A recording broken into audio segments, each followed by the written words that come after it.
3, see the waiting room.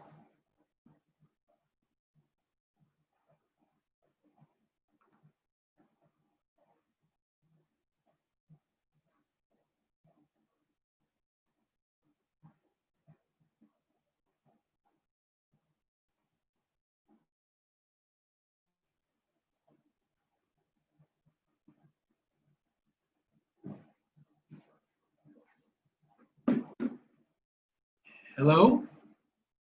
Looks like I have some people here.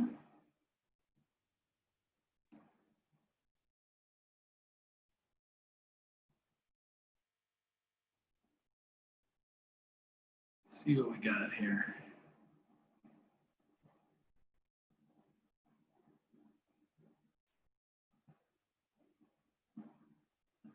All righty.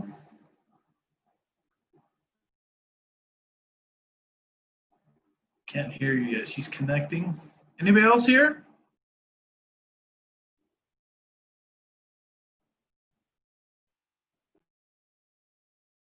No, just move down gallery view. Let's try this.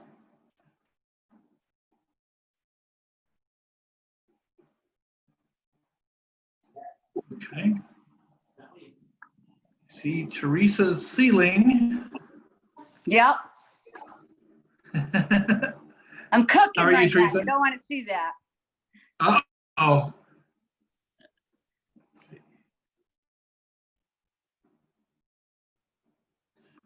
I don't know, maybe we could learn something about how to cook. No, I don't think so.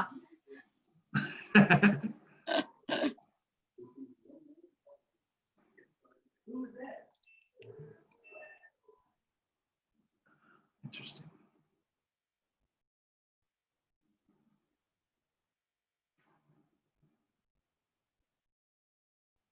Medication and how to keep our spirits up. The people you love are worth quitting for. You can quit. Call 1-800-QUIT now for help getting free medication. Hello, hello. Hello. Let's see.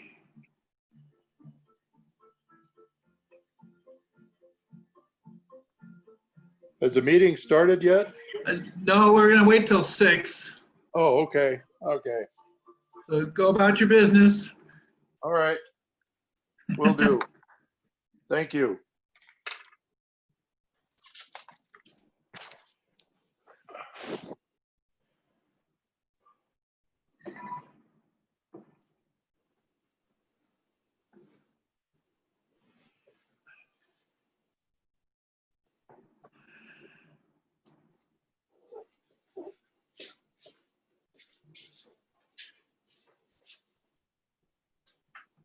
Let's see.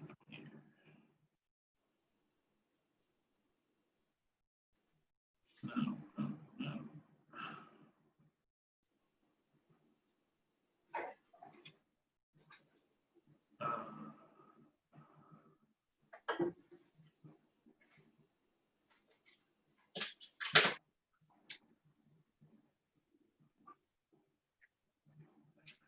Let's see.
Seen a few folks added here.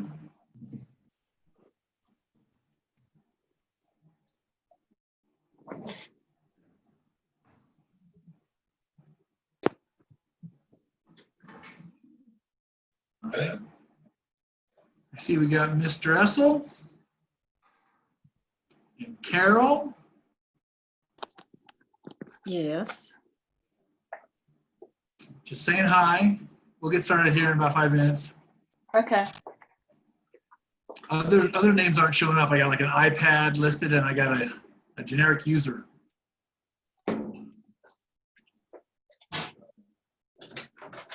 I've got my iPad. That's you. All right. Yeah. Carol's iPad, it says. Did you say hi to me?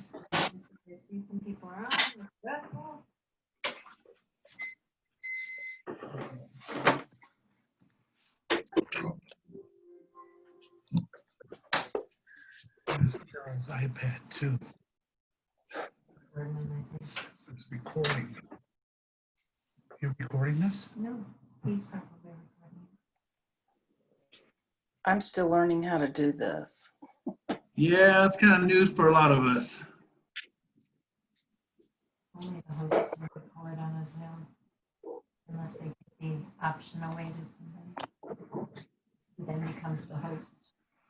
Got a Steve on here. Did the other Steve didn't? Got an iPad with no identifier. Is that you? No. Asking. Teresa.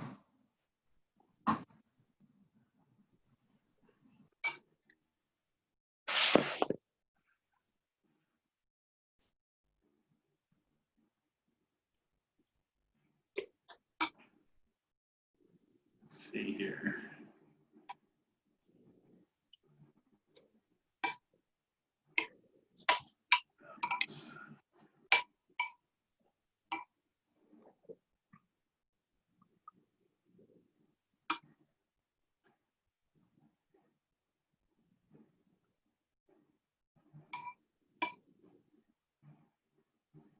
Excellent. There we go.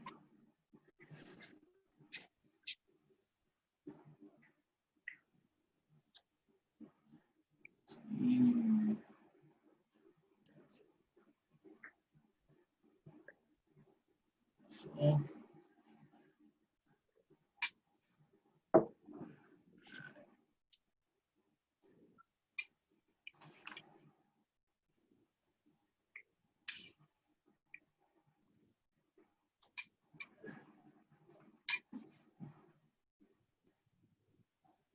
yeah, we should probably wait a few more minutes just to see if anyone else joins on.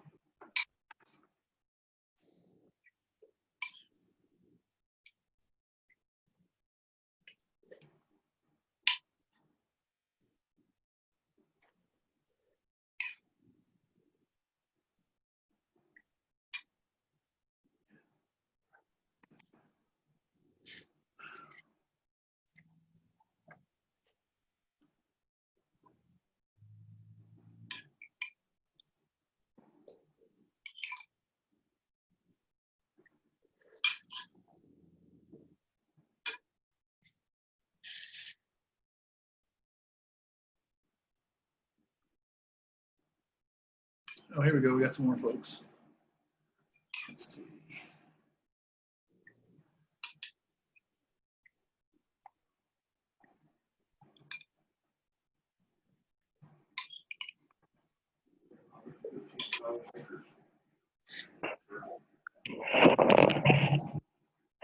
Hi. Hello, Debbie. We haven't started yet, so you're all right. Get settled in. I see we got Penny and Carol. Teresa, hi to Carol. Teresa. Hi there. Hi, Carol. Yeah, all right. More people coming in. Let's see if we can get some more. Evidently, I have a setting where I have to admit everybody. It's not automatic.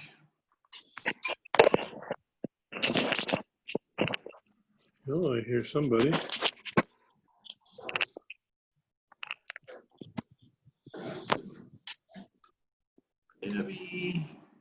Got Penny. John Hager. Yes. All right, I see Steve and Debbie, hello.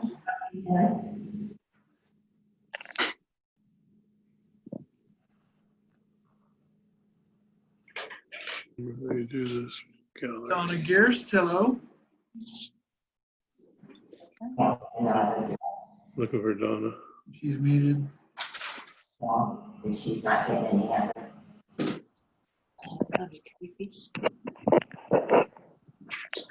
Lisa, Debbie, D. Collins. Excellent. Let's bring get any more here. Let's see.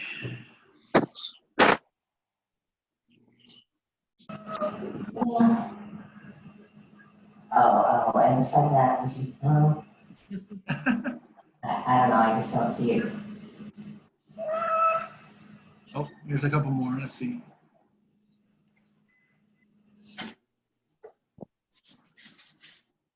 We got Rick and Becky Crouch.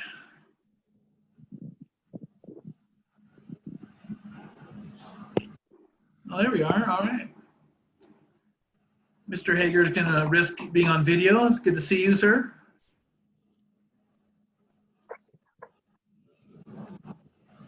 Looks like the rest of us are shy.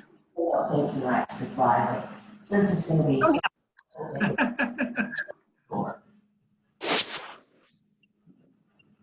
All right. Well, let's see if I got any more. I keep remembering to admit folks. All right, well, we're a couple minutes after 6, so no reason not to get started, right? All right. I believe, is there a way for me to check that you can all hear me? I can hear you. I see a thumbs up from Debbie and John. Everyone else does not have video on, so. You're okay. We're good. All right. So if you have audio problems, just let me know and I'll do what we can to fix it.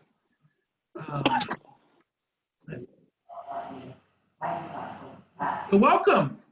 Glad you all were able to make it. I'm sorry it has to be on the electronical Zoom format. As we know, it's much better to meet in person, right? So I guess I'll start with, oh, I see somebody waving, Teresa. So there is a hand raising question thing on Zoom, right? You should be able to click on raise your hand. I'm not sure if I'll see that. I haven't hosted a Zoom meeting before. Oh, I see it. It's under more. Yeah, next to your name, you should be so that's one way I can tell if you have a question and I didn't address you. Can't make So that's a method we'll use as well. All right, I see Mr. Church.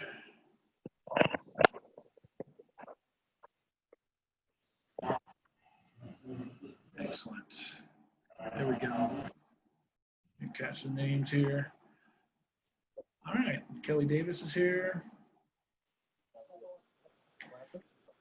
All right, so I'll just kick it off by saying thank you for taking the time to attend, even if it is electronic town hall. We look forward to doing an in-person town hall just as soon as we can. And if that's in a couple of weeks or next week, then we will be glad to do that. And we'll find a place in which that can host us, right? There's been lots of questions about my background. I can tell you I have 24 years in Parks and Recreation, in working for special districts, working for cities, counties. And, you know, I've always enjoyed working in Parks and Recreation and being the face of an agency, representing the community and their needs, and balancing that with what the government agency that is taking over the heads is, you know, what they need as well. And so trying to be that liaison between the both entities. So my background is, as far as my resumes and stuff, it's out there, it's available on our website. I have a page that kind of introduces me in a lot more words. You can click on some documents and see my full resume and bio there as well, but I'd be glad to answer any any questions that you might have in particular. But before I toss it out to any questions about me personally, I will say I have lived in this community since December of 2016. And I am a lake member myself. My three boys and my wife and I enjoy using the lake. The boys love coming down here very often and cooling off after a hard day's work on our 10-acre homestead. So I'm just right next door here. So let's see, any questions that I didn't address as far as about me? I don't know if you got a hand raised way to go or you just want to speak up.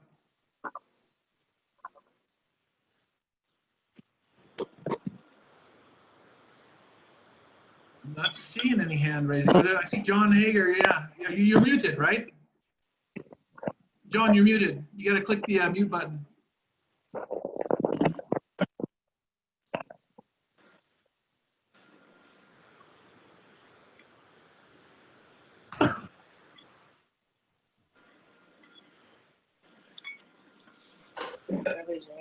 There you go.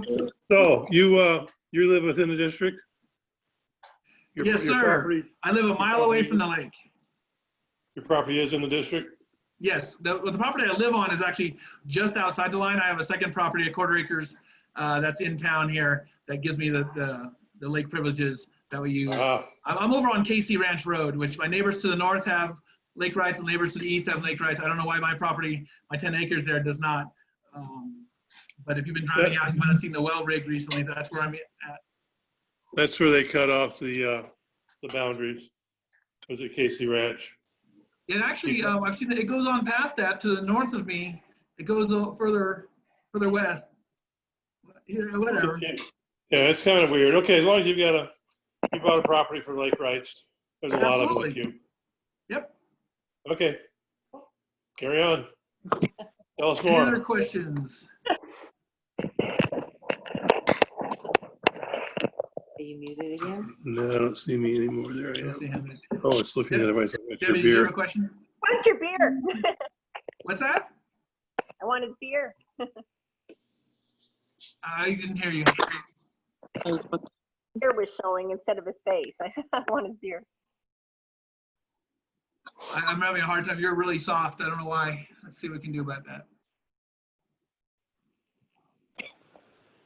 What I heard you say was you want to know about my beard, but that can't be right. John's picture, John's video was his beer Ah, Beer. on the countertop. yeah. All right, let's see. I see a hand raised from Mr. Fishman. That was my wife's beer. This was mine. Yes, Mr. Fishman. Hey, how are you, Mark? It's a pleasure meeting Doing you. good, I'm Steve. sorry I'm not on the video. I will stop by tomorrow. I am in town. I don't got good internet service out here, as we all know, so I'm not using the video portion. But I have 3 things I have concerned of, and we've addressed it personally, you and me, but I'm sure others want to address it. One is the committees for the lake, as far as, and you can answer them during this Zoom broadcast. Security committee, to try to secure the lake a little bit better, what we can do to do that, to keep the riffraff out, and of course, a lake committee for individuals that, want to keep this lake area clean and keep it going prosperously. The second question, of course, is in regard to the RV park and how that is going to be handled, because that is going to definitely be an overflow for each and every one of us that are residents here in the area. And I'll just let you talk and tell us what your ideas are, and I'm sure you'll be addressing them more in the future also. Right, that's right. Thank you, Steve. So you mentioned committees, and I had the privilege of going to the community association meeting on Tuesday, and they listed some different committees. Are these the exact same committees, or do we have different committees that were part of the district? So when Pat was the lake manager, she was given permission by Melissa to start forming committees of individuals to use their expertise in the community, and it was put at a standstill. I don't know nothing about that meeting the other day. I just know this was one that was being formed right by the actual lake manager, which is now you. And you might want to ask Right. Pat a little bit more about it, even though she's right now, For sure. you know, she had her surgery, so she's not in good position right now. Right. I see a lake capacity committee in my folders, and I've seen some information about that. There's a beautiful document that was done. There's a lot of detail in it as far as lake capacity. I'm assuming that was one of the committees? No, actually, that was my husband, Terry, that did that. That's his background. He's been environmental and geotechnical pretty much for 30 years. But we were starting on committees. There was 2 of them that I worked with Pat on, and right before COVID-19 hit, and then it just fell by the wayside. But one was to be for the new rules book, and one was for developer relations with the RV park. So, and it just, they fell off the wayside, so. Okay, good. Yeah, she spoke briefly about some of those things, and I've seen some information in the files about that. We'll definitely, my approach is to get as much community input as I can, and to have some of these advisory kind of committees is be very helpful to give guidance and direction, and to get a consensus of what the community is feeling on those topics. So just to clarify as well, you had mentioned the association. Those are separate committees. Okay. So maybe someone from the association can speak to those. But as far as the lake, that was to be headed up by Pat, now you. All right, excellent. The other question that Steve had mentioned was the RV park. I don't have a lot of new information. I know the county has approved it, right? As far as with some more, I think there's some studies to go forward with before they can proceed. That is correct. And so I'll be reaching out to them to have some discussions about what they're looking to do, what they're trying to accomplish, and just get an understanding of where we can go with this. I'm not sure we can stop it completely, right? Like, the development looks like it's going to happen. Yeah, I think our concern is that we want them to pick up the costs for any additional road or lake. Right. things. Yes, can they? No. Uh-oh. Got some extra noise going on. All right, welcome to the new folks that just jumped on. We were discussing the RV park for. Oh, sorry. I don't. So, Mark, hello. yeah, Mark, Who is this? Is that Ron? Buzz, yeah, Buzz. There's Bert. The zoning has been approved for the RV park. Preliminary plat it has not been approved. They still have to do their final plat. Everything Penny is saying is going to be addressed as far as their costs. That's all part of, the next big meeting they have is in front of all of us. I just tell everybody, please keep track of these concerns, because that's the meeting where we all get a chance to stand up in front of the developer and his engineering company and just tell them what we want, period. And again, preliminarily, it's been approved, and the zoning has been approved. Okay. Not the final plat. Good. Can't hear it. What's approved? Yeah, Don't touch it. Zoning has been approved on that project. Preliminary plat has been submitted, okay? Jump It's okay, it's okay. with the irrigation district because of Army Corps of Engineers issues. Until that stuff can get rectified, as well as concerns previously brought up with regards to a road study and a bunch of other things, they will not put a final plat out for us to visit them and discuss. And that final plat is what they will approve if the county likes the answers. So they're still working on it. All right. Mr. Hager. One of the things that's involved here is, I think there's like a 78-acre parcel out there that's part of the Lake District. And they've been paying by the acre to the Lake District for all these years. And they're going to want to split that up into parcels now. Each parcel will be taxed at the $34. the thing is, like, within White Mountain Lake, it's basically mostly four parcels per acre. And from what I've heard, they want to bust this down to like 4,000 foot parcels, Oh, wow. which was going to increase our tax revenue, but also if it's still going to be one permit per parcel, that's going to be a hell of a lot of more people accessing the lake. That's just something to keep an eye on as far as revenue and usage. Do you know which direction that is? Where's that located? It's one of those 5 parcels that's in the district. The other 3 of the other ones I know are not, and they cannot be annexed into the district without a 50% vote of the district current parcels. Okay. The way the rules were originally when the district was formed. I don't think they can change that. All right. So John, does that affect the RV park that they're trying to come in, or is that a separate one?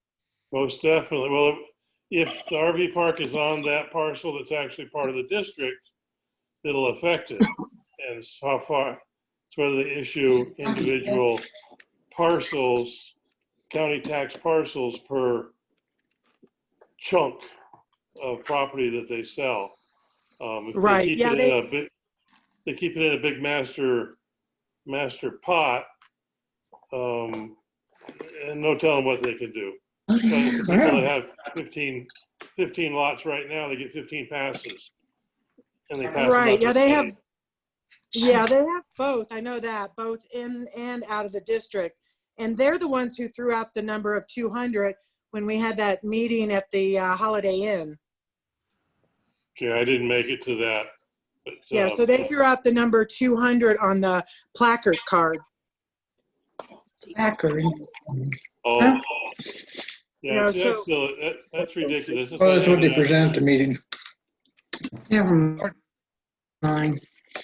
Pardon? I know what they presented. I don't know what they're talking about. When I had the opportunity to meet with a developer and a number of other people from the community, he immediately came off its 200 number and brought it down to 50. Okay. He told us that he was only going to develop the parcel that was in the Lake District. He had no plans, and again, him being a developer, he's going to say this, but he had absolutely no plans to develop the rest of the acreage. Okay. So yeah, anything can happen down the road. But with 200 pieces for the RV park, that's the only piece that is we're talking about. Okay, we're not talking about the whole master plan community. He's only interested in the RV park, and how it affects us. Yeah, I mean, the number, nobody knows where the number came from. I don't know if they just picked that out of the air. Jason doesn't claim to say that he gave it to him. Melissa claims she didn't give it to him. So I don't know where that number came from, but it's definitely something that we as a community can go, whoa, wait a minute, because we have the lake study that Terry did, and the fact that the airport's coming online soon and the overlook lots above the golf course are going to be coming on. You're talking about another 100 passes just for those, and those are actually well within the community. So, again, when you get a chance to get before them, and they already know this because I told them flat out that the number one issue is the number of proposed placards to use on the lake from your RV park. I said, you need to address that, or we need to talk about it, because it's a no-go with the community. Okay. Number one issue. Second issue is the road. You know, they're doing some sort of a traffic study. I honestly don't know where that is. One person says they're still working on it. Another person said it's already been done. But unless they address the curve in the road at Juniper Ridge and the lake, to me, that's not going to work either. I mean, that is a major traffic nightmare, and a 40-foot motorhome trying to go around that corner with no place to turn around, create traffic congestion nightmare for the whole area. So there's 2 or 3 issues, you know, that we can hold before them And we're just going to have to tell them, look, you're not going to get any support from us because is a very important part of the community. And No. the road affects the lake. Your entrance into Juniper Ridge and coming out of your RV park affects the lake. Everything that they're bringing is going to affect the lake. So we need to sit down and talk with them. So, and Jason, if he doesn't know by now that we're serious about the lake and these situations that are sitting there, well, a lot of us already have opinions about Jason, but Mark, you're the one in the hot seat now, so you're going to be the guy we're going to be going to because you're going to be the one that's probably going to be going over there with probably a rest of a few members of the community going, hey, hey, guarantee safety for the people that use the lake. If the road doesn't work, there's no parking over here, there's no capacity. Who gets priority on the lake? You guys or us? I mean, there's all kinds of issues that haven't even been addressed yet. So, and food for thought. not to interrupt you, Buzz, what about the security? It's right behind my house. I'm not having them cut through any of our properties. They need to secure that road, put a fence up or whatever they need to do. Talk to them about that too, Steve. I talked to them about that too. That was another issue. Most of you got a list of issues that was generated from our earlier meetings. Security, taxes. I mean, there was a list of about 18 items. Liability, security for the people that live on your road, Steve. I mean, I don't care how they address it. There's ways to, there's different types of walls or, that you can come up with. But again, these people tromping through private property on the way down to the lake. I mean, this all has to be controlled. And those are all issues. Like I said, when they put that final plat up for review, I'm hoping that, more than 10 or 20 or 30 of us show up at the meeting. I mean, this is an opportunity for all 3,000 of us to show up and voice our concerns, because unless we do it, Jason and the rest over there are going to ignore us as usual. Okay. Again, I check that site every day. It's still a preliminary. They haven't done anything. I haven't called the engineer. I've talked to the irrigation district. They're requiring information from them to give to the engineers so they can give it to the county to meet the criteria that the county seems to have, to want issues to be addressed, like crossing the creek. Again, the Army Corps of Engineers controls all of that per Terry's letters. And again, we're keeping an eye on it. And as soon as I know or Terry knows or anybody else, I'm sure all of you will know too. So yeah, there's actually been several other issues that Terry's been calling them on as well. I don't know if everyone realizes, but those posts that are out there, those rock posts, they can't just be willy-nilly moved because they've been there for a while. And there's no way to get RVs or even heavy equipment over there. In fact, they need a whole new road put in before they can get their heavy equipment in there to do any kind of work. So there's so many things, and as long as they have deep pockets, so be it. It'll come to fruition. But there is a lot of things that they still have to work on. I have a question. While we're on the topic of meeting with the BOS/BOD, is there a date set for that planning meeting? not yet. They have to put out their final plat. We get a chance. The process is we get a chance to meet with them as a large group, as we did on the very first meeting. Okay, the community's going to get to come in, sit down again, and basically you're going to get a chance to voice your concerns as yourself, as part of a group, whatever you want to do. You're going to get a chance to have your voice heard. And there'll be representatives from the county there. They're going to take notes. But usually if the person who's applying for the project has the approval of the county planning and zoning, they've met all the criteria, then usually those projects get passed and put through, okay? You don't normally see, as Penny said, you don't normally see an entrance, that big stone entrance. That doesn't allow for an RV of that size to go through there. Nor do you normally see an entrance at that location right across the street from an entrance like Juniper Ridge. Normally, you stagger those types of entrances to allow for traffic to come in and out of Juniper Ridge and go into that RV park. That's going to be a clog point, and I haven't seen anything from planning and zoning. Well, they've talked about roundabouts and all kinds of stuff. That's all part of this. Roundabouts have been discussed for that corner, that hairpin curve. Again, the county's the one that decides. There's so much. There's going to have to be a very expensive about that bridge. curve. Yeah, there's so many question marks about that bridge, that curve, with regards to all the underground plumbing and electrical lines and all that stuff has to be. So many issues with that. So.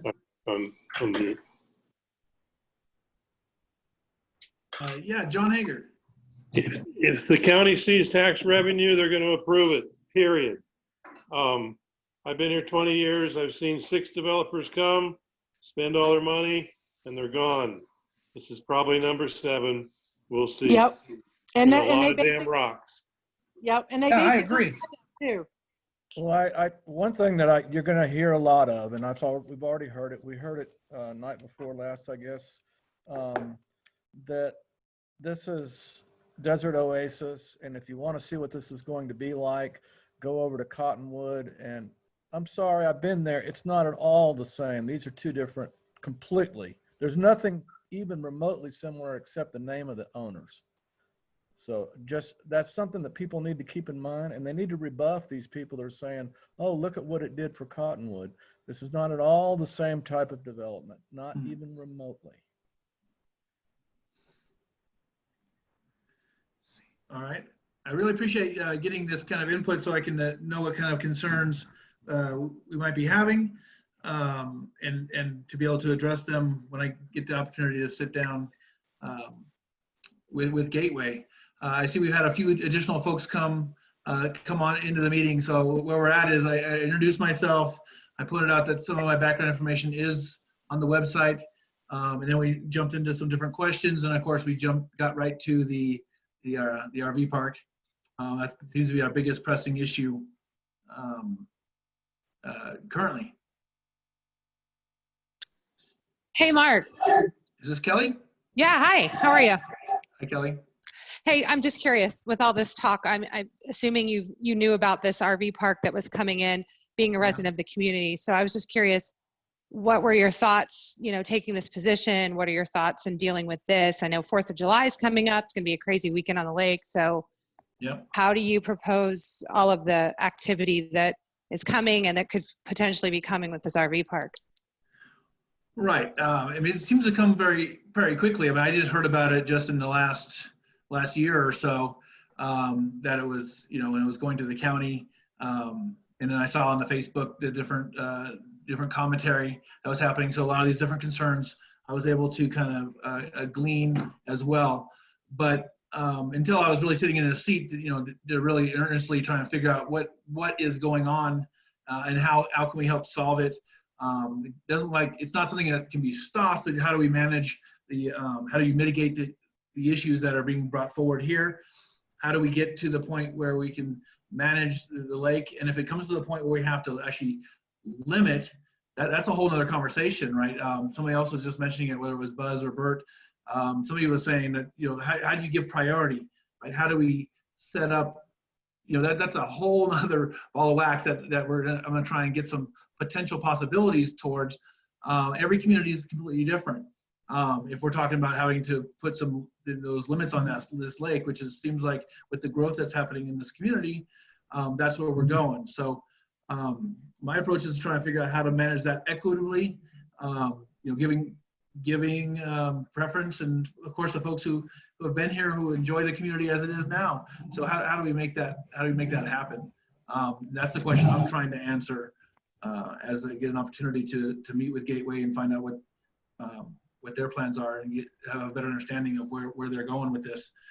And of course, we're looking to mitigate these issues that I have been taking notes on that you brought forward today.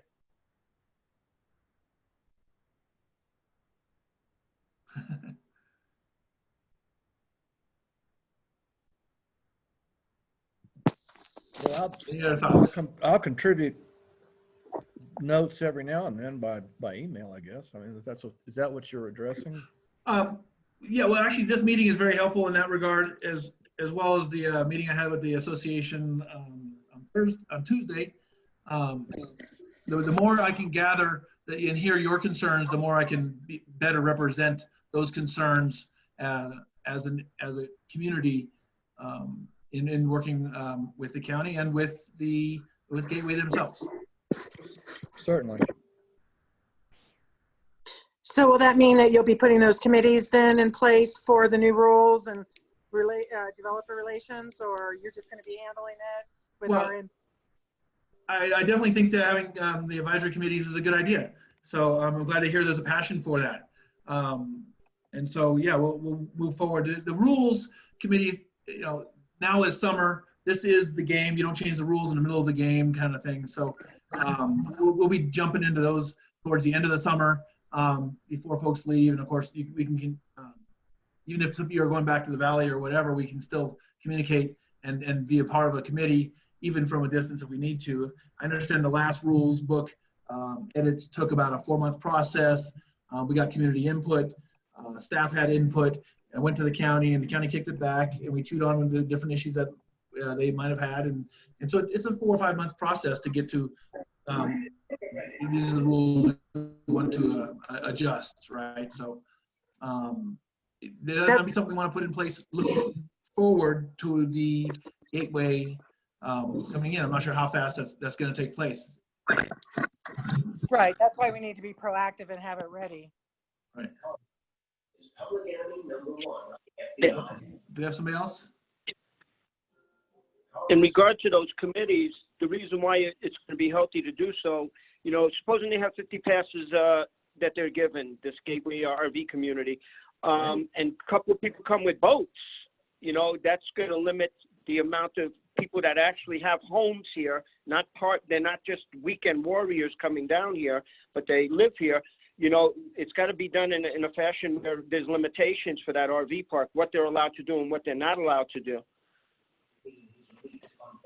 Right, and there's 2 capacities to consider. One is on the water, right? And one is at the lake, the parking that's out here, the beach capacity. There's only so much space with the small entrance that we have. Yeah, I think the RV park, from what I gathered from several of their other units, they have shuttles, so they can shuttle the people over. So parking for them wouldn't be an issue. But how many people are they going to shuttle over is the big question. That's right. Any other concerns I need be brought forward that have not been discussed? Mark? Yes, Mr. Easel. See, you've been on duty for what, a week? 10 days? Since the end of May. Okay. Look, you've seen what the lake has to offer. The facility there, knowing what you know now about the capacity report, knowing what you know now about future RV usage, I mean, you tell me, what, in your opinion, is the first priority for you? So that's something I wanted to address, was the idea of different projects. I have a list of ideas that people have tossed forward. I think the parking issue here is one of the biggest issues on this lake. Second to that might be boat docks. We have a large demand for usage of the boat docks, so it would be nice to be able to meet that demand. And that would be something we can do without too much trouble. Parking is a bigger issue. Parking involves, a discussion next door with what's going on with that lot there. Though that's by far the biggest issue that has come up that I can see, because with 26 parking slots, it fills up really fast.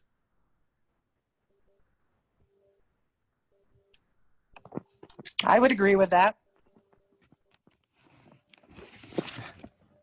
I'm sorry, Steve. Let me put a scenario in Oh, front. no, I'm sorry. I cut you off. Let me put a scenario. 4th of July weekend, 6 parking stalls are already filled up and it's 8 o'clock in the morning. Okay. I personally don't go on the lake after 7. I'm off the lake by 7 in the morning. Okay. So I only go by what I hear, and the number of people clogging the road, trying to get in there. I mean, you're looking at all kinds of things that could happen. Okay. Right.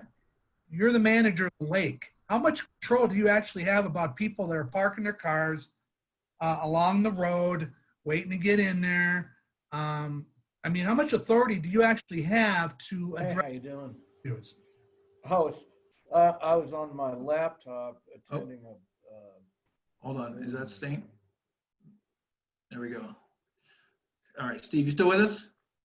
Right here. Steve? Yeah, I mean, how much control do we have? We have, once the parking slots are filled, folks may need to come back in a little bit later, right? This is something I'll get to see a little bit of come Sunday with Father's Day. I'm told that's a big time for us. We'll see that again on the 4th of July. And Memorial Day, it happened as well, but with Memorial Day, probably wasn't a good sample just because with all the COVID restrictions, there are probably less folks coming out than normally might have.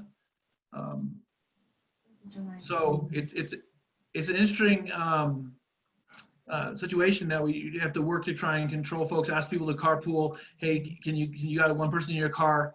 Can you go grab, go ride with the rest of your folks that are coming behind you? If you got 3 cars coming in, I need you guys to go back home and come back and pile into one car. We're going to be making those kind of requests of folks without having a set number of, hey, this is the number of boats that are allowed on the lake. We're going to have to work with folks as it starts getting crowded. We have to be very diligent to communicate their behaviors on the lake and how they need to be going about that. Definitely. What about bathroom facilities? That's another big one, Mark. How do we address that? Because, I mean, if we have the money there, we have the infrastructure in place, the sewer is there, the water's there, Len confirmed where it's at. It's across, it's across from where the porta potties are now. That could be a vital issue too. For sure. I've heard they went in a couple of different directions. I know there was a community meeting about bathrooms, and a lot of folks at that particular meeting didn't want them. But then I hear from other folks that they're passionate about the need for flushable toilets. So I think it boils down to the expense of it. And Sure. that's where I think a lot of people don't realize that there is quite a bit of expense that we do not have in our budget right now, especially if you have parking and docks as the highest priority. But there are possibilities of putting in a better porta potty system. They have nicer ones now, so that could be looked at. Interesting, yeah. If you go Bert, down the block to the flea market, talk to Yep, the gentleman that's at the what I flea said. market, ask him how much it costs him to build that, and we already have the sewer and water in place. Bert, you were trying to raise your hand? Yeah, hi, everybody. Overall security, is that backed up by the sheriff's department, or just what is your, is that what it is? Absolutely. Yeah, okay. So as far as loud music or dogs running around loose or fights, that kind of stuff, you have to call for backup, is that what? Well, we'll address it the best we can in a tactful manner and try and get compliance from being good neighbors. But if sometimes folks just don't want to listen, and that's when the sheriff would be called. Okay. Cool. Was there somebody else? Hi, it's Penny. It's Penny. One of the things that I wanted to talk about was insurance. We did take the time to call the insurance agent, and it seems like the county is really protected. And I'm sure that possibly the insurance that you're going to carry, you're going to be protected.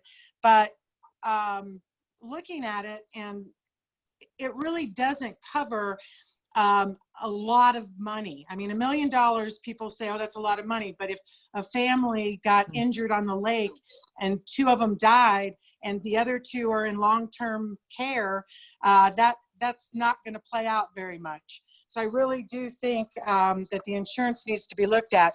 The other thing is they weren't aware necessarily about the playground and the conditions of it. So that needs to be looked at as well for the insurance. So that's one of the things on my list. All right. So you think our insurance does not necessarily cover the playground, or but you said they aren't even aware of it? Well, they weren't aware of the extent of it and what may be going forward that may occur if there's more things going to be added. I don't know that like a safety check was done. I wasn't involved, so I don't know. But when talking to the insurance agent, they didn't even know. It's pretty much just a blanket, aggregate $1 million. So.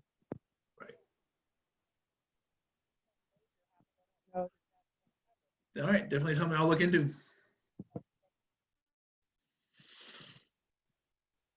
I see, yeah, Bert, I see your hand. Yeah, hi. I don't know of it. Maybe you can clarify it to me so that I know there is, but are there rules? Is there a book of rules or a pamphlet of rules, or is there? Yes, there is. Okay, how do I get a copy of that? So we have physical copies here in the office. They're also available on the website. Okay, great, thank you. Mark, this is Buzz's wife, Kathy. Hi, Kathy. Hi, I just wanted to go back and ask a clarification question about 4th of July. I know you've made it very clear that you're not available on Saturdays. The 4th of July is a Saturday. So obviously from a management standpoint, can you address for us with the questions that we've asked about how it's going to be handled on that day? Sure. How you plan to instruct your team to handle that on your behalf? Exactly. So thanks for bringing that up. Unfortunately, this 4th of July does land on a Saturday, and future 4th of Julys will be, at least for 7 years, right, will be clear of the Saturdays. We have 3 patrol maintenance folks. They will all be on board that day, and they know how to manage the different issues that come up. And if there's something life-threatening or involved in 911, I'm not far away. I'll only be 1 mile away from here. And then of course, as soon as it gets towards dusk, I'll probably pop down here at the end of the night and see how things are wrapping up, and assist with any, because that's really when things start getting even more unruly, is when it gets towards the end of the day. We're not going to have any events ourselves this year, either due to COVID and also with all the other 4th of July kind of events canceling. Typically folks would be heading out. I do believe that there are some fireworks in Sholo, so folks might be heading that direction to go watch as well. But we're not having any gathering, any games, any activities. That's going to be a draw here as well. But we do expect the place to fill up and have a full parking lot probably all day long, and have to put those parking kind of measures in place that we talked about. And so that's something if we've already talked about it, we'll be continuing to address as we get closer to the 4th of July. So are you going to be putting someone on your team in a manageable position to be the authority? So when at any time, there's times during the week when I'm not here that the patrol and maintenance staff, they have the authority to address an issue that might be happening. And if they need to call the sheriff, they call the sheriff, and then they would call me and let me know that they have done so. They have that authority to address people who are maybe parking across 2 slots. Getting into their space to let them know that you need to fix it. They do have that authority now. That's something we deal with on these busy days of holidays and the weekends. I have a question, Mark. I have a colon. I just didn't want to cut anybody off. So this may be in the rule books, and shut me up if I'm off track, but is there limits to people that bring, friends and families and carloads of people? Are you guys going to enforce how many people per, family, and same with boats? Like, is there so many boats that are allowed on the lake and your crew is going to manage that, I'm assuming? Right. So the current rule book does not have any number that is the limit to the number of boats on the lake. And in the past, I know there's been the 10 guests rule. That is not how the current rule book reads. So that's something that we don't have the rule book to back us up on, and something I'd like to, look towards fixing going into next summer. John, did you have a question? I put up the 10 to start with. Yeah, it used to be 10 people. The last rule book change, which was horrible, took that out. And it used to be, I think it was 17 or 25 boats, and only 3 could be pulling skiers. But that was 10, 12 years ago, back when the lake worked.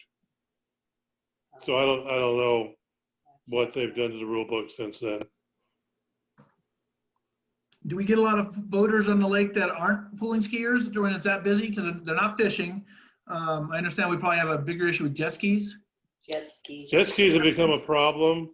A lot of people just go out on the lake and go to the beach and hang out all day. Right. And by the way, the properties right across from the boat ramp that have cleared their beaches, those are all free for us to go sit on. It's not their private beach, it's our beach. So there's more beach access in front of those houses in Unit 18. Sorry, folks, if you're one of them. But we just may be over there partying in your front yard. But there's no limitation on types of boats or quantity right now. It used to be somewhere in the 20 range. Interesting, yeah. And were you part of that rules committee? Any folks here on the call? I used to Yeah, be. I was involved. Can you give me some insight as to why the number was not, there is no restriction now. It wasn't just raised. The number of guests can come in, for example. This is what I recall. We couldn't enforce it. How do you enforce it? They kept bringing that up as a reason to remove things. We can't enforce it. I remember being more involved on like the grammatical aspect of it, not so much the content of it. But there was a lot of just, you can't enforce that. So why have it in there? Can't enforce it. We used to be able to enforce the amount of boats on by the parking lot. And it says there's no more room. And it wasn't very often that it had to be done, but on the holidays, at times it was like, no, we don't really want you to put your boat out there until somebody comes in.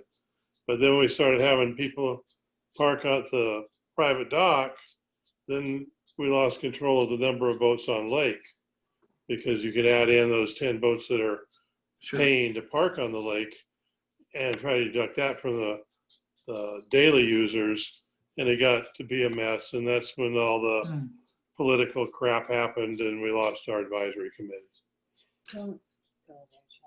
Okay. And that's all I have to say about that. All right, well, that's very good information. Sorry. The old rules had a lovely little generic statement in it, and I really wish it was in the current rules. And it was basically the advisory committee, which would translate to the lake administrator and his staff, could determine the number of boats or people using the water that was safe. But again, you couldn't really enforce it, like you said, without getting the sheriff involved, but I feel like that at least gave you some kind of power. Interesting. Right.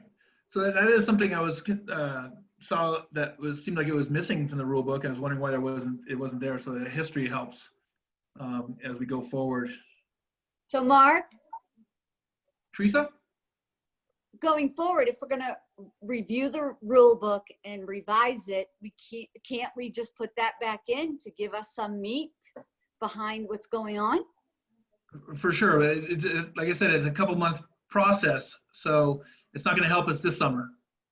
Right, I understand that, but going forward, because we know we're already halfway through the season, but we need to look at the future, especially with the RV park in the future. Right. Agreed. Mark? Yeah, is this Buzz? Yeah, it's Buzz again. I'm gonna kind of move on to a different topic. Okay. In your proposal or presentation for the future, I noticed that you had put money making opportunities. I'm not phrasing it the same way you did, but concessions, kayak rentals. Of course, that all that stuff has been proposed over the years and rejected by the county. I'm just kind of wondering why or how you're going to do that. I mean, when it was, did they give you permission to do all that? The short answer might be just a simple yes, but I can tell you that when I met with the county, I brought up these ideas and wanted to make sure there was something that was feasible that they were going to be interested in moving forward and doing. Taking a look at one example, let's say kayaks, right? First thing you need to be in place is the liability waiver. It gets approval from the county attorney, and the insurance signs off on it that we're all good. We need to have a process in place for securing those. We'll do a write-up, business proposal, if you will, about how much kayaks cost, how much we think we can rent them for. That's a comfortable dollar amount that makes it palatable for folks renting them, but it still provides the revenue back and replaces the cost of the kayak, plus brings revenue back into the district so that we can do other things. That whole conversation was part of the, when I talked with the county, that was part of the conversation. The idea of having a concession, I don't want to be in the business of doing Snicker bars and Slurpees. It would be somebody else coming on who would have to meet the health requirement, county health requirements for a vendor. And of course, currently now with the COVID, that makes it much tougher. But maybe something like a food truck. Something like a food truck. Something like a food truck. There'll be some policies around what kind of food trucks could come in, right? We wouldn't want to compete with local businesses. Like a pizza food truck, I wouldn't want them to come in and compete against Sandy's. Unless Sandy said, "Hey, no problem, just whatever, do your thing down there." I wouldn't want to upset the apple carts of the few businesses that we do have in the neighborhood. But beyond that, we'd have to find a spot out here, and spaces are limited, and they would have to carry their insurance, and they would have to meet the health county requirements, and we can move forward. And of course, they pay a fee, maybe a small flat fee, maybe something like a 10% of their net sales. Okay.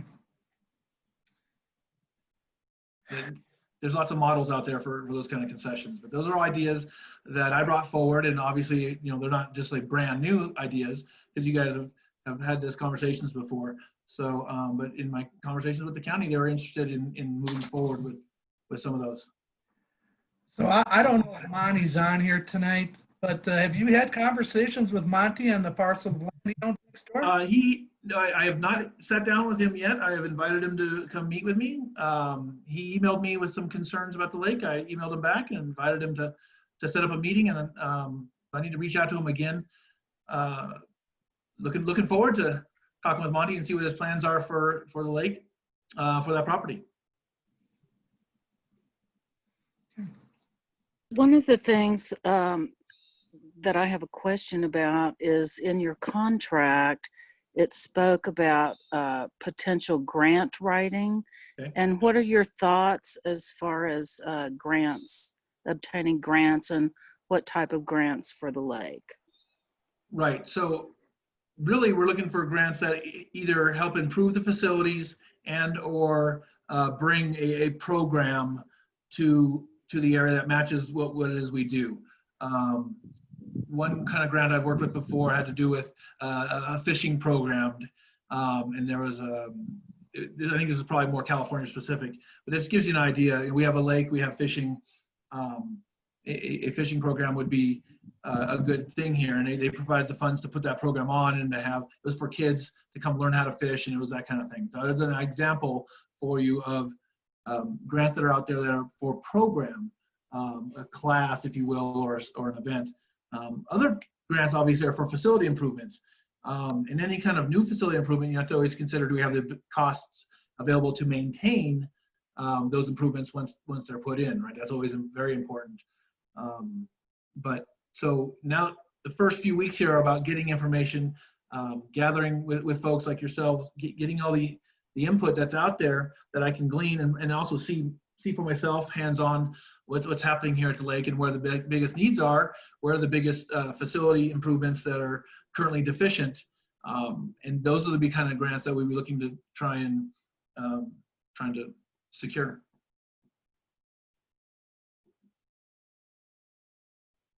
All right, thank you. Did I answer your question? Yes, thank you. I just wanted to get your thought processes. Good. I have a question. Yes, Penny. Was one, when you spoke with, or you emailed with Monty or whatever, was it the topic brought up about, again, being able to purchase that property from him? So it was an email. He had some concerns about boaters on the lake, and actually some concerns about the past meetings. I understand Supervisor Whiting was out here. Was it this year? Early this year? Maybe April or March? Yes. And so there were some notes from that meeting, and I hadn't personally seen those notes yet, but I was able to obtain those. And so he wanted to make sure where that list went to, what happened to those. And so I now have those in my possession. And those are a great list of comments and concerns as well. So all that gets factored into, my thought process. But no, I haven't had a conversation with him yet. I'm hoping to sit down with him very shortly. I'll continue to reach out. If you guys know him as well, you can always encourage him to get with me. I do look forward to finding out what's going on with that property. Mark? Yes, Jessica. Hey, I talked to them briefly today. It's nothing personal. They're just keeping their distance right now because of COVID. Both he and Mary are very immune compromised. Monty just had surgery, and in fact, Mary's having surgery tomorrow. So it's just that they want to keep their physical distance from people right now. Right. But even if it's a phone call, I think it's important that we start that conversation and whether it be even via Zoom and or a phone call, and just have that at least get started. Yeah, because I'm curious as to if with him keeping the property, how many people is he allowed to bring on his property to the lake? Because that adds a whole nother Sure. dimension to this. For sure.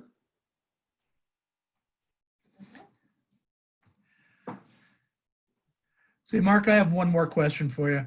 Yes, Buzz.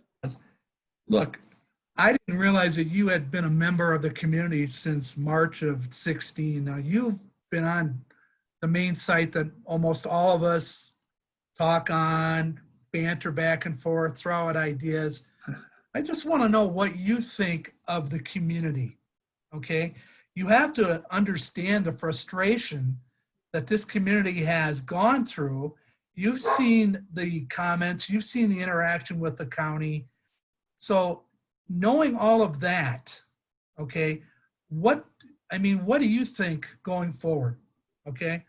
I mean, you must have some sort of an opinion of us as a community. Right. Well, especially the group that's here on the call, I see passion. You guys are passionate about your community. You're passionate about your lake. You want to make sure it's moving forward and things are improving, right? You want to make sure that funds are being spent appropriately and that there's transparency. You can see what's happening, and there's nothing hidden, no shenanigans going on. And so I agree with all that. That fits my approach as well. So I love to see the vocal inputs, and then the key, of course, is that when you have passion on both sides of an issue, how do we navigate to a consensus? How do we navigate to a middle ground, perhaps, that we can go one way or the other in order to move forward? And that's not always easy to do when there's passion on both sides of an issue, but definitely not a problem. I encourage the passion. I encourage the comments. And I look forward to hearing from everybody.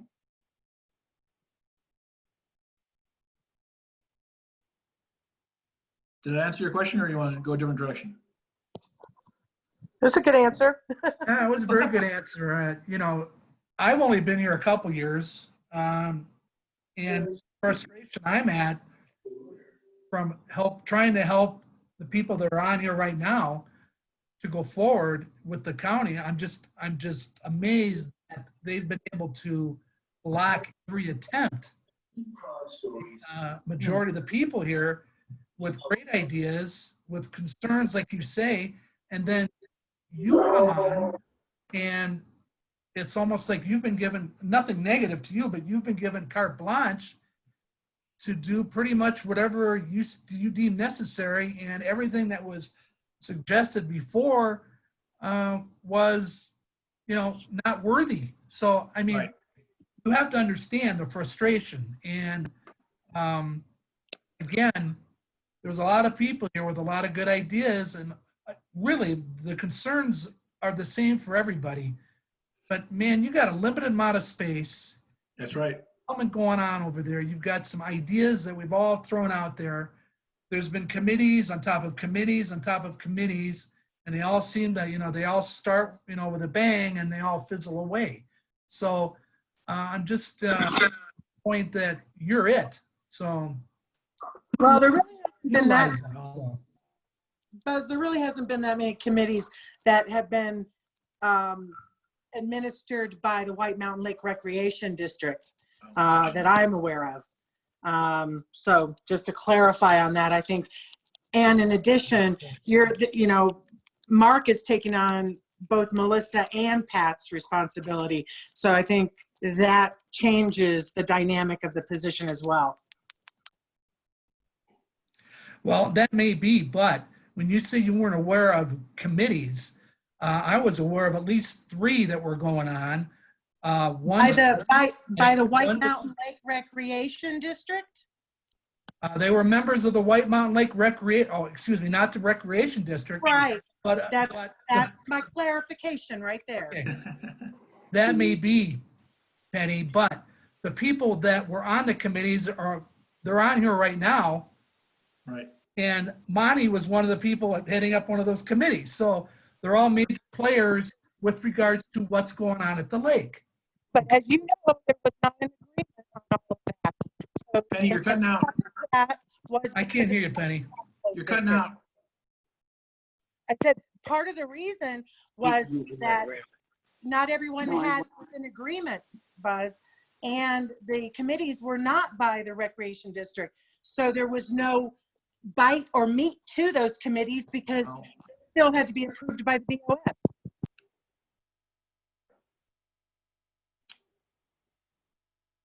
Yeah. And I welcome the input. So we'll definitely look to put those back together. We got to be able to meet in person. I believe the limit right now is 10. So if that hasn't changed with any of the new governor edicts, we can definitely have a meeting of a handful of folks. I'm interested in being on the committees, so count me in. Yep. Right.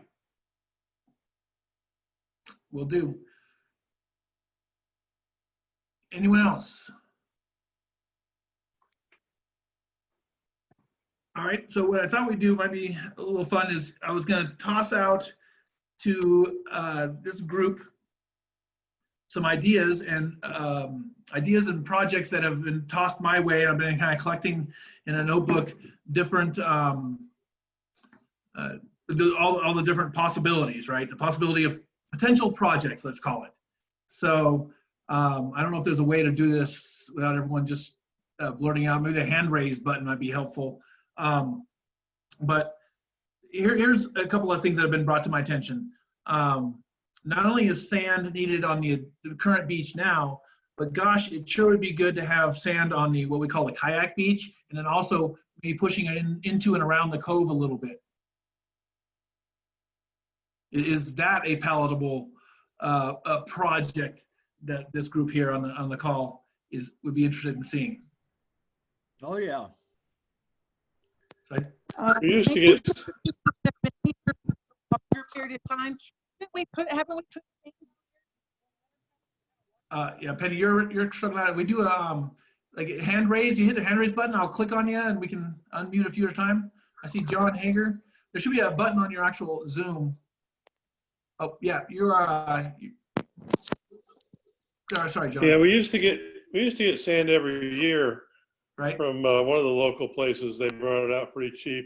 that little inlet back in there gets flooded every year, so full of weeds and stuff. It's not really very usable except when the lake is really full. And when the water goes down, all the sand goes away. And even on the beach, and kids are always throwing rocks back in there when we pull them out. So sand is good. We need sand definitely on the beach always. That rocky area between the boat ramp and the beach, that's a lot of sand to cover up all that crap. I've never been able to get all those rocks out. I used to go get inmates when I worked for the county, and they come out and they move rocks for us. But we haven't had county people aren't allowed on the board anymore with the new rules, so it's harder to get a 6-pack of inmates to come out, buy them a pizza, and they work all day. But it's a thought, you know, they might let us. I don't know. Right.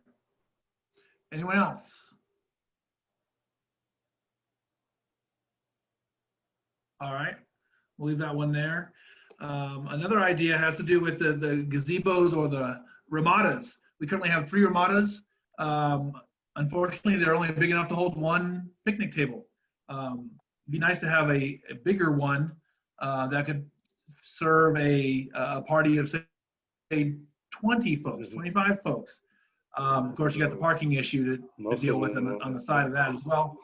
But is there an appetite for additional bigger, if we had to find a spot to do that at, a bigger rental space where folks could barbecue and have more picnic tables underneath the shade?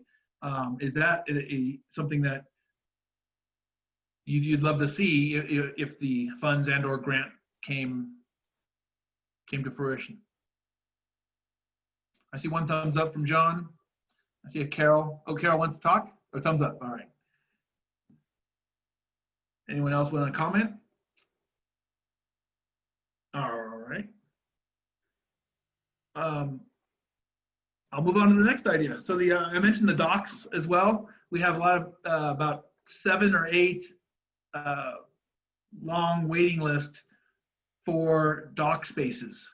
To move the docks around just a little bit and maybe get some additional dockage to push out into the lake a little bit. There are folks that want to have those docks, and that's something that might be considered like low-hanging fruit, right? Just some additional revenue that would come back to the district once those docks are purchased, so it becomes a service to the community. I see, hey, Debbie, all right, Debbie found a thumbs up button. That should be available for you on your Zoom screen somewhere. The thumbs up or thumbs down. I didn't see the thumbs down, but. Uh-oh, maybe that's on purpose. So everybody's agreeable, but yeah, I like that. All right, any other comments on that one? Thank you, John. Let's see, go down this list here. Sorry, I'm gonna move to my laptop because I don't have these features on my phone, but I definitely think we need more docs. Yes, good. So that's something we're looking to do. What else was on this list that we wanted to share? Yes, policies, both of them. Is there any interest? Mark? Yeah. Mark? Yeah.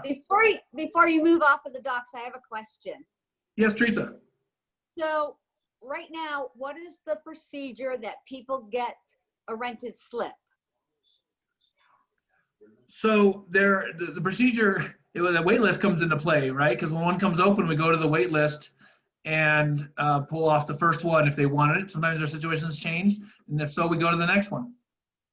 So every year at the beginning of the season, how are those dock slips designated? Yeah, so the current procedure is if somebody has a year-long lease, they get first right of refusal for that slip the next year.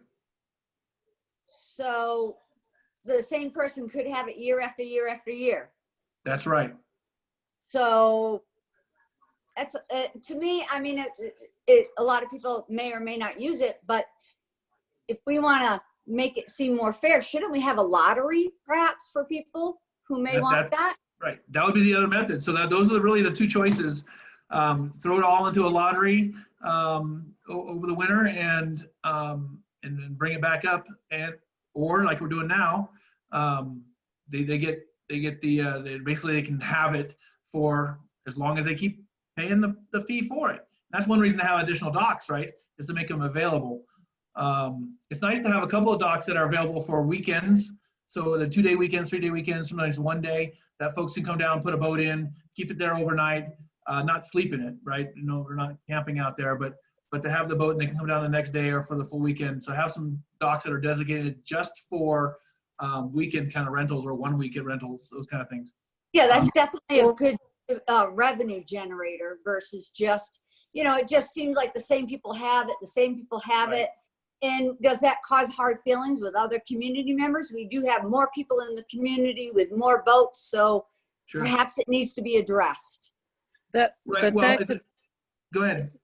that could potentially cause a problem when the RV park comes in if you have a lottery, where you would have someone from the RV park that doesn't own property out here that would get a boat slip for an entire year, Right. whereas people that actually own property and lived here wouldn't have that. So a lottery could potentially cause a problem as far as that's concerned. So there's a choice that's been made, and I wasn't part of that choice. That's the rules, the way they do it now. And that procedure is to give the folks a first right of refusal because they have, you know, they paid for the year. And so you kind of own that slip, if you will. You get a chance to re-up that slip each year and move forward. I think a better answer is to create more docks. Well, and also potentially, I mean, instead of having it for an entire year, you could just have it for a certain limited number of time instead of an entire year. Right. I mean, we currently have a fee structure that includes, you know, a month at a time. There's a full year price. There's the weekend price. So some folks do that. Yeah, Bert, I think you're muted. I agree. I don't think that's fair to have a boat slip forever. That's not fair at all. Month by month would be good. That gives everybody a chance to own a boat slip. Right. It'd be the same thing as me going down every morning, because I only live like about half a mile from the lake. I can go down every morning and get a picnic table, and no one for the entire year will use it except for me. That's not fair. That's completely a different subject, but yeah, lifetime ownership of a slip, yeah, that doesn't sound right to me. Good. And so the real answer, I appreciate that input, Bart. Well, we gotta determine what the consensus might be amongst the community or even amongst this call here. Right. At some point, they arrived through lots of discussion. They arrived at those policies and procedures that we currently have. It sounds like it's been that way for a number of years. I put in a request to get a boat slip last year. Yep. And never heard anything from anybody that there was one available. Right.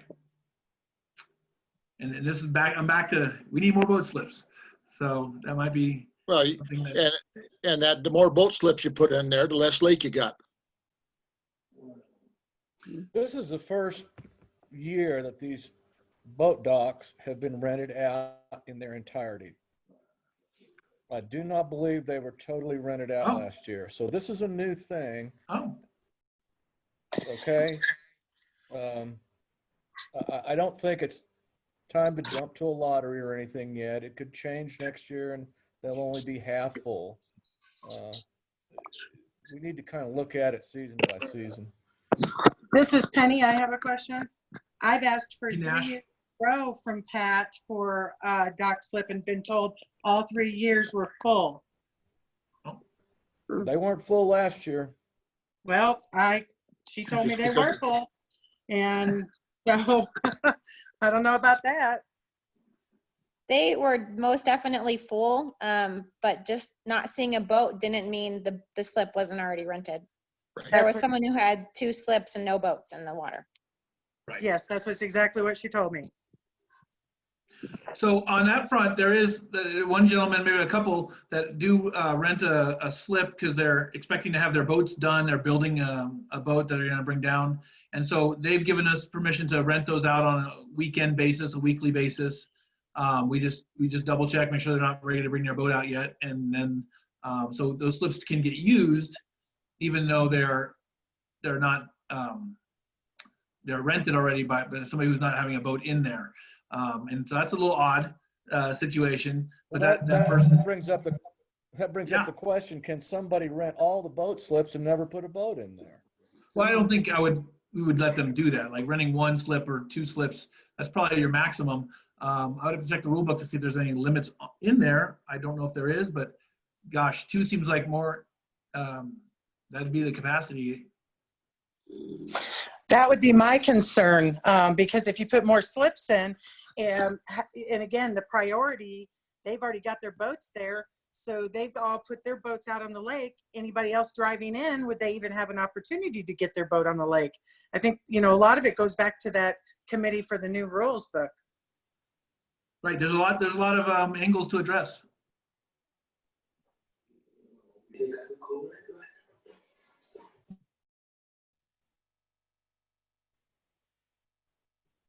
So is there, I want to toss this one out to this group here, because I appreciate the input. Is there any appetite for, with our ramadas, having a small fee, something to look at for next year? It might just be a flat rate for the day. It might be per hour. Is that considered for Boatum? Is that there's not a lot to rent there. We do have only each ramada has room for 1 table, maybe 2, and so there's not a lot of place for people to sit there. They have to bring their own stuff to come in, but they get a service. We can reserve it currently. We just reserve it for free, but there's some staff time involved. So yeah, I'll toss it back to you guys. I see John Hager. I think if they reserve it, there should be a fee. The rest of the time it's unreserved, it should be first come, first serve. First come, first serve. If they want that ramada on that day for those hours, they should pay a small fee. We had to pay to build those things. Right. And then that's kind of how I feel. I was just kind of getting this consensus here of the folks here on the call. If you think the community has an appetite for that, or will there be a big backlash that, what? It's my lake, it's my ramada. I agree with John. I would say there needs to be some limitations, though. I mean, we can't have people renting them all out for a full day all the time. I don't know what kind of limitations you can put on it, but yes, I do agree that, a fee to reserve is fair. 3 hours. Right. Yeah, most city parks do that. I mean, most of the ramadas at most of the cities, you just don't, you can go in there probably when they're not being used, but most of them reserve them and you pay for them. Right. And that's my experience, but of course, we were dealing with a system that had a lot of parks and a lot of playgrounds. There's a lot of ability for folks to get something. We only have 3. And if they're all rented up, then okay, well, somebody uses them. It's the same as if you come here and they're all used already because people got there before you. It's a nice service to a community to be able to know that you have, gosh, at 10 o'clock, I can come at 10 o'clock and set up.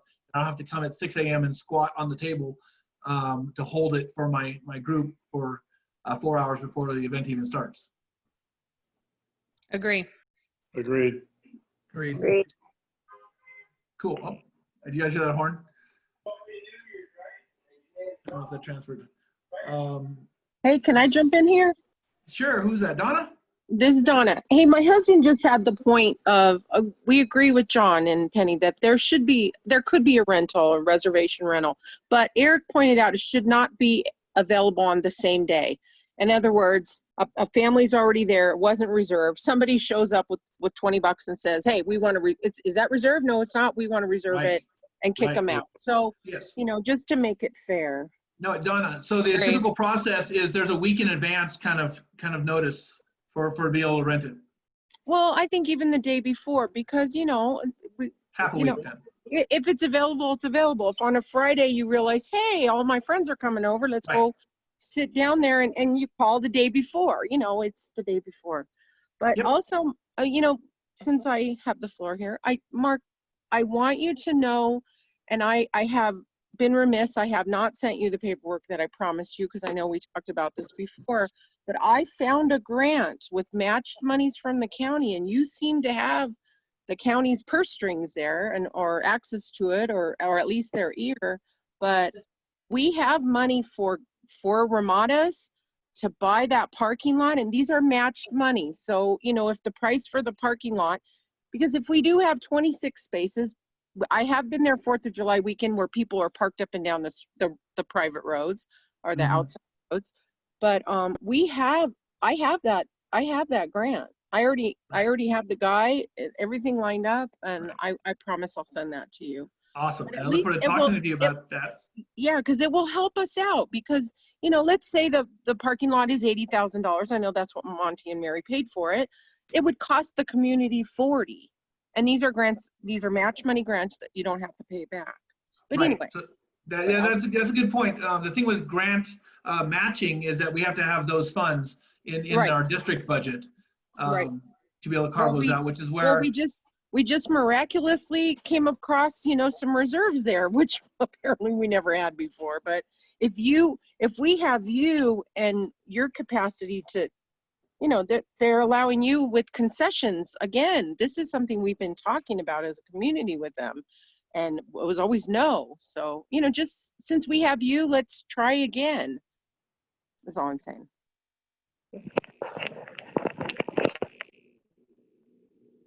Anyone else? Okay. Let's see. I don't know if there's any other projects that I want to toss out there. Oh, this one came up a few times. Folks talking about, and I have no idea what this would cost yet. That's part of the procedure, right? Is to figure out what it would take to dredge Mexican Hat Lake, so that we can either expand capacity on the lake, have more, so that whatever that road crosses through there is, that's the piece I don't know about, is that even feasible to create an access point? Any thoughts on that topic? Well, Hey, wouldn't Mark. you first need to talk to the irrigation district since they are the ones that own the property? Right. Mark? Buzz?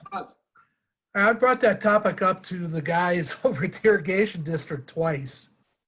First time it was no, because that lake is treated as overflow, and they're also responsible for flood control for the area. So they use that lake as a flood control. But the second time, which was about a month ago, they were kind of open because there is a well up there in that area that is a substandard well. I believe the casing on it's out of whack, and it just produces sandy water. But you know, there'd be some money, obviously, that would have to be spent. I believe there's some sinkholes in there. I'm just encouraged by the fact that that's got water in it still for 2 years in a row.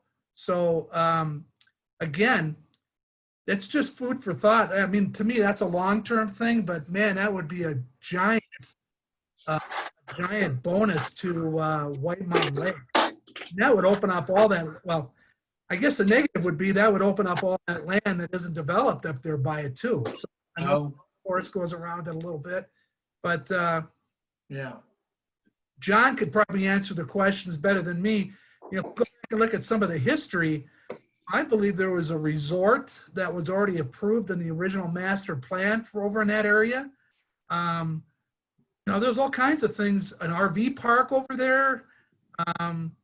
And again, this is all well before I ever came around here, but you know, there's, you know, this has been thought of before. So there was at one time an RV park over there tucked in along Rocky Bottom area. And there was a resort planned back around the backside of the lake on the property that, I don't know, what's his name owns over there. Buzz Isaacson? Well, Isaacson bought everything. No, the guy over here bought the old Ford Ranch house. There was a resort planned over there. There's sewer over there already. But the problem with the lake, and I wanted to, do like a dock where you put holes in and the dock doesn't move, but apparently it has a clay bottom. And the irrigation district was concerned about that if we puncture the clay bottom, we would get more leakage out of the lake itself. Mexican Lake has never been an option because of the sewer line that goes across that road. And it only fills up about 3 feet deep, and over on the far north end, there's about a 2-foot block, brick, rock retention wall, and then the water flows over and goes back into Silver Creek. So as far as making Mexican Lake viable, I don't think there's ever been any real thing about that. And the White Mountain Lake having a clay bottom, they don't want us to pierce it, is what I caught from my meetings with the irrigation district. Yeah, that's good info. I see Teresa. You have your hand up?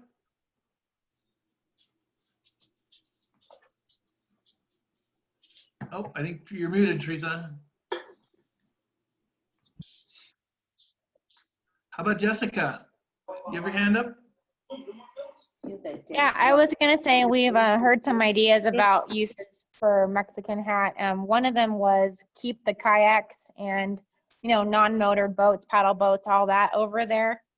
I don't think make it for fishing, but just those kind of watercraft to keep them safer out of the boat's way. And a second option, or maybe it can even be combined, is to make it a fee. So day use fee or whatever fee to use that lake. So, but again, the irrigation district would need to weigh in. We have no access to it. Right, the closest access would be Borden Ranch Road. Well, I know people who are accessing it. I don't know if it's legal or not. Right. John, you mentioned something about Rocky Bottom. Is that a specific location on this lake? Yeah, that's the ditch right before you get to that yellow house going towards the general store. Ditch? So the culverts. Silver you come Creek, from right? the lake. You come from the lake and go to the general store. You go through that big dip. That's Rocky Bottom. So it's right by Daggs Street and Daggs Circle. Correct. Mark? Okay. Mark? Yeah. Who's this? This Hi, is Donna. Donna. If you're at the boat docks and you get in a kayak and you go along the shoreline of past the townhouses and go up into that cove, that's Rocky Bottom. And if you go up go up into that cove as pretty much as far as you can before it becomes the stream, if you're on your left hand side as you're heading into it, on the flat part was a campground called the Pagel. It was an RV resort back in the 80s. Mr. Pagel, Mr. Pagel has since died. His son had no interest in continuing with it, and the property was sold in 2006. But to clarify something else that was just said, Mr. Hager brought up that before about our lake having a clay bottom and puncturing holes in it. I had that conversation, and Buzz, next time you're at the irrigation hearing, that's something, the meeting you might want to run up on. According to D. Johnson, he had no knowledge of it having a clay bottom. And in fact, when I found the one grant about putting docks on piers, and I was doing all the homework for that, I reached out to the irrigation district and asked them if there was a possibility of dredging out the cove area and dropping the level down so that we could put docks over there, maybe even more docks, and extend the docks, because if they were tucked in that cove, it wouldn't take as much room up on the lake. And he said, sure, we'll work with you on it, because they would have to drop the water level, obviously in the off season, to allow us equipment to get in there. This was just research for the project. So I just want to put that out there, that did not come from D. Johnson. And yeah. Okay. Interesting. Story changes. The Army Corps of Engineers shows that bentonite was put down on it to to keep it from being punctured. Do you know when that was done? No. When they repaired the dam. Well, okay, I also spoke with the Army Corps of Engineers, and I have all of that documentation, and that guy never said anything about that either. So, you know, it may be news to Yeah. D. Johnson. I'm yeah. Yeah. I can send it to you, Donna. Thank you, Penny. That would be great. I'd love to see that, because I would love to run it by that guy and confirm that that was done, because nobody's ever heard anything about this. I may be wrong. This is just what I was told. Yeah. And then also we got to keep in mind that it is also used for, fires. Mm-hmm. The water can be taken. Fire. Helicopters. Sure. Yeah. All right. Well, that's And all I have. Yes, it's worth a conversation. I'm sorry, Mark. It's worth a conversation. Either it goes somewhere or it doesn't. But there's it's 2020. There's new products out there that they brought up. Wrapping the bottom of the lake was cost prohibitive. The Mexican lake, but again, it's just you're never going to find out if you can go forward unless you actually talk. And they're open to talk. I mean, I'm amazed how open the district is to work with us. Right. I wasn't part of the original agreement with the district and the recreational district, but I think Mexican Lake is mentioned in the agreement. Work to work with it. In what capacity that means, I don't know, but it's mentioned in that agreement. So, but you know what? It has to be more than me just going to the irrigation district meetings. Right. It's once a month.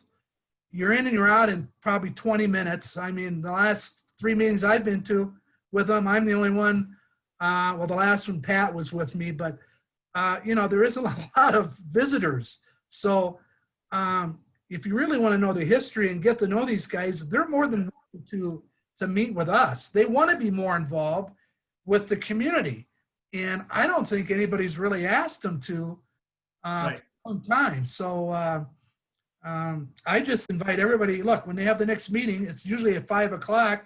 It's in Taylor, and it's like a third Wednesday, or maybe Pat or Jessica can help me out there what day of the week it is. But just go on over and make a friend with these guys, because they're pretty easy to deal with. Right. So I've already gone to meet them. Their last meeting I attended and introduced myself and spoke to them a little bit, and I had a couple of phone conversations with D. Johnson since then. So that relationship, that conversation is starting. That's good. Okay.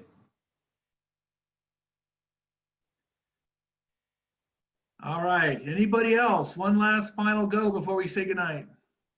I have one more question for you, Mark. Yes, sir. Always, the community is all about the lake. Okay, you're you're in charge of the recreational district, but there's another component of the recreational district, that's Car Circle. Yes, sir. Hey, what do you got planned for that? Because half up and the other half is weeds and trees. Yeah, so first thing I noticed, it needs more regular maintenance. That's for sure.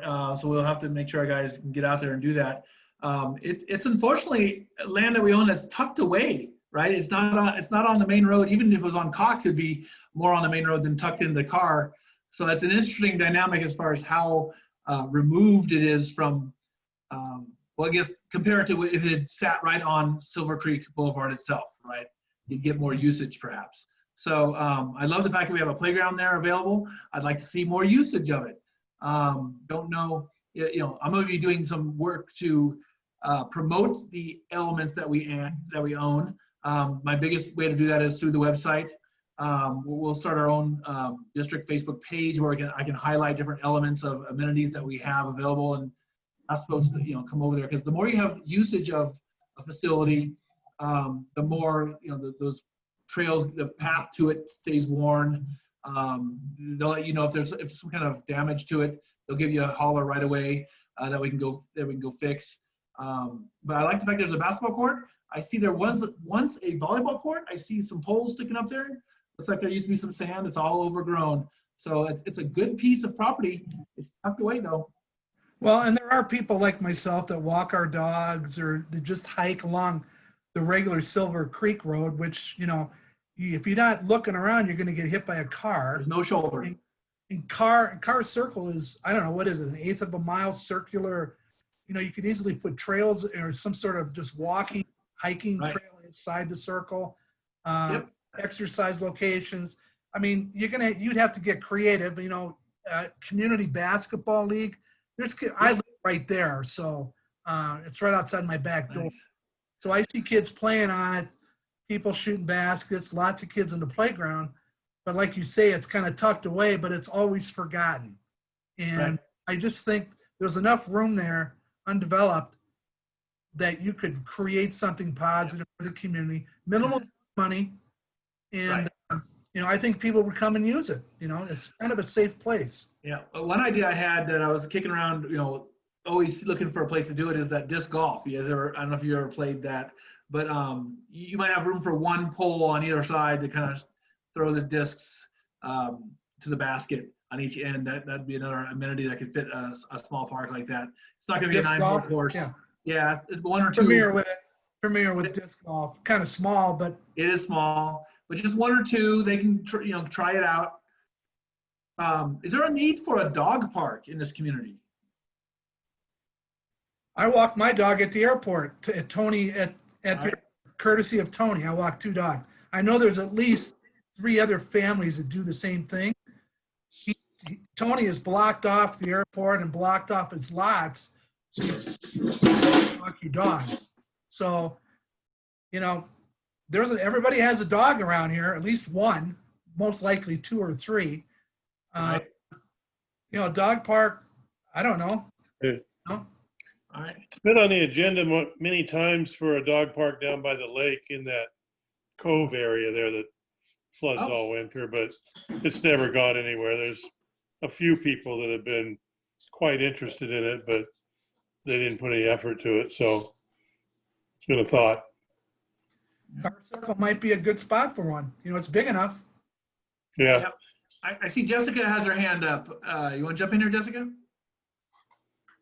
Yeah, I had 2 things. I looked up the Silver Creek Irrigation District meeting. Didn't want to leave Buzz hanging. It is the first Tuesday of the month at 5 o'clock. And according to their website, the address is 402 South First West in Snowflake. Yep. And if anyone's wondering, their website is scidaz.com. So Silver Creek Irrigation District az.com. Another thing on Car Circle, you talked about ramadas. I think if anything, Car Circle needs a ramada before we put one at the beach, a 4th one at the beach, I should say. That park has leaps and bounds potential. And Buzz is right, it does get forgotten about. Every year we pull the weeds and that's about it. And this year we haven't even done it. So, you know, we don't want it to be like the secret garden where it gets overgrown, no one goes to it. Let's do something with it. Let's put a trash can, for crying out loud, a bench or 2. I mean, there's not much to make that park wonderful. And it's already got that, you know, diamond in the rough potential as it is. Another thing, back in February, we talked with Pat at one of our association meetings about a cleanup. You know, over the past couple years, Pat has relied heavily on volunteers, and we will come out, we will bring our own stuff, we'll clear the debris, we'll weed whack, we'll whatever. And we've done that for the lake. You know, the community is wonderful. So just utilize the volunteers you have out there to help you. And that's about it on those 2 items. Excellent. Bert, your hand was up a while ago. On the other side of the lake where there's no houses, could there be a walkway over there or right away to walk your dog over there? I would love to see a trail around this lake. Has that been explored before? I don't know. I think people walk around the lake, but I don't know the parameters of where you can go and where you can't go. So. Right. There's a road back there that just when you cross the dam, it's locked, right? Those property owners don't want people driving back there. I've been told that we can walk on that road. And of course, if it's dry enough, you can cross at the Mexican Hat overflow And that road, at least on Google, takes you on around. It's a little bit, a few steps removed from the water. Anything on the shoreline, we have to consider the fact, where's the high water mark, right? No, the lake is curious in that it doesn't own to the high water mark. There's actually property boundaries. It was laid out in a survey back in the 60s. Okay. So there's definitive survey marks. And not all properties are surveyed, but that couple did put on Facebook that you're allowed to walk back there. They've had problems with people going back there and partying and having bonfires and driving away from fires still going. So they do allow people to walk back there, but I don't know that they would encourage anybody building a path over there.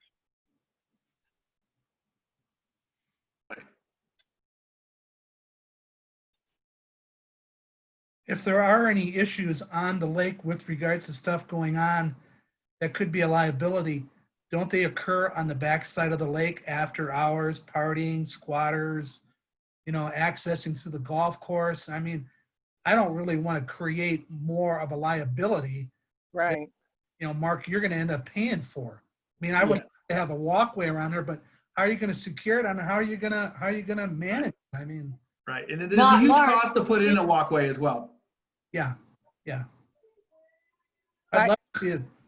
But a walkway along the shoreline where the rec district where we actually have the capability of doing that is one thing, but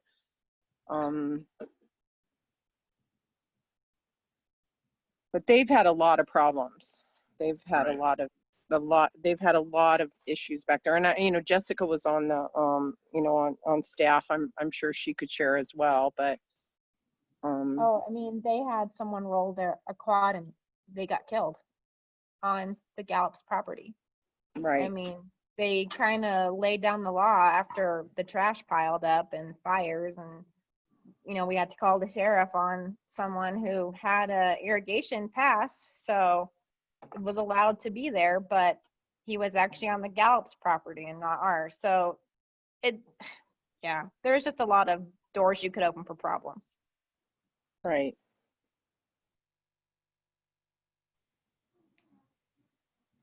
I would encourage you to meet them. I don't know that they're here yet. They're only here in the summer. But Stacy and Paulette are very, very good people. And, I'll even mention to them to maybe contact you or meet you, whatever works. Sounds good. All right, folks, are we tapped out for today? Any more comments? How often will you be holding these meetings? Yeah, I like to hold on a regular basis for the summer because more people are here. Definitely looking, we can settle into a pattern, but to have, if there's some committees already going on, then that'd be kind of nice to be able to meet with those individually and then be able to report back to a larger group, right? And give an update on what we're going on. Those updates should also hit the website and the Facebook page. Mark. Yes, sir, ma'am. I had asked that before about getting more regular meetings with the rec district so that we can see more for people who aren't involved in other aspects. So they can see how the rec district is stepping up and really showing the community how they're involved. Right. Definitely open to having a lot more meetings. I don't want to overburden everybody. Is every 2 weeks too much? Is it once a month? Is it, we'll figure out a pattern here. We're trying to get our first in-person meeting as soon as we can. And then if that's going to be pushed off, we'll do another one of these and even in a couple weeks, and then be able to give you guys some updates on what's been accomplished, what conversations have been had, who I've met with, and where we're at on these issues you've presented today.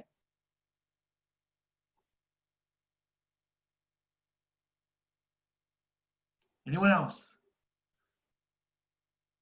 All right, then. Looks like we're going to say goodnight. It's a pleasure meeting all of you. Good to see some faces. And thank you very much for allowing this. You bet. Hope to see you guys in person. All right. Thank you. Yep. Bye now. Thanks, Mark. Thank